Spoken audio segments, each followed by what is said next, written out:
আমাদের পলিসি হচ্ছে যদি কারোর ডেফারেল থাকে, ডেফারেল অর্থাৎ সে মিট করতে পারছে না, তার ক্যাপিটাল অ্যাডিকুয়েসি হচ্ছে না, ক্যাপিটাল নেগেটিভ বা ক্যাপিটাল পজিটিভ হলেও এটা রিকোয়ারমেন্টের চাইতে অনেক কম, এনপিএল অনেক বেশি, এবং সেই এনপিএলের জন্য আমরা ওয়েভার দিয়ে দিচ্ছি, তাদেরকে টিকিয়ে রাখছি।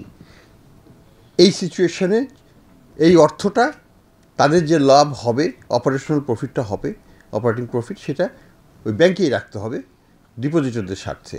ব্যাংকটাকে শক্তিশালী করতে হবে। ডিভিডেন্ড দেওয়াটা তো লক্ষ্য না, ডিভিডেন্ড সেকেন্ডারি।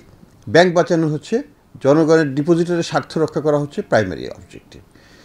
তো সেই দৃষ্টিকোণ থেকে আমরা এটা করেছি। এখন যারা এটা করে না, আগে মাপ পেয়ে গেছে বলে এবার পাবে, সেটা নয়।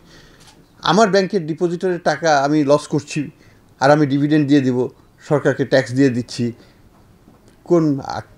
কোন আইনে কীভাবে এটা আমি জাস্টিফাই করব?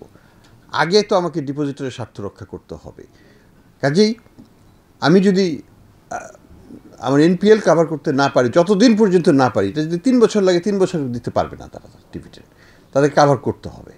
তাদের যে ক্যাপিটাল অ্যাডিকুয়েসি রিকোয়ারমেন্ট, নেগেটিভ থেকে পজিটিভ থেকে আমাদের টার্গেট লেভেলে নিতে হবে। সেটা 12.5 হোক, সেটা 15 হোক, যাই হোক, সেটাই যখনকার টার্গেট যেটাই হবে সেটাকে মিট করতে হবে। এটা মিট করার পরে তারা স্বাচ্ছন্দ্যে তারা ডিভিডেন্ড দিতে পারবে, সেখানে তো কোনো অসুবিধা নাই। ইবিএল 35% দিয়েছে, তারা দিয়েছে, ইটস দেয়ার প্রেরোগেটিভ, আমার তো কিছু বলার নাই।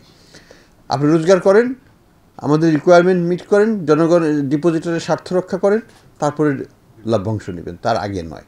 ঢাকা ব্যাংকে দেওয়া হয়েছে, আমরা দেখলাম যে অল্প একটু, এটা কত, মানে 0.12 বা 0.13% তাদের কম ছিল রিকোয়ার্ড ক্যাপিটাল অ্যাডিকুয়েসির থেকে। সবসময় একটা জিনিস আছে যে গ্রেস পিরিয়ডের কথা বলা হয় না, গ্রেস নাম্বারের কথা বলা হয় না। আমাদের ঢাকা ইউনিভার্সিটিতেও ছিল যে 600 নম্বরে ফার্স্ট ক্লাস, বা একজন 597 বা 598 পেল, 3 নম্বর পর্যন্ত গ্রেস দেওয়া হয়।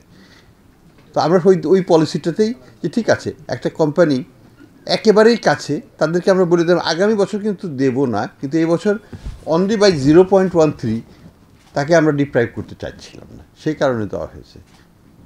এটা কোনো ফেভারিটিজমের বিষয় নয়, এটা অবজেক্টিভ ভিত্তিতে দেওয়া হয়েছে। They are too close to meet that.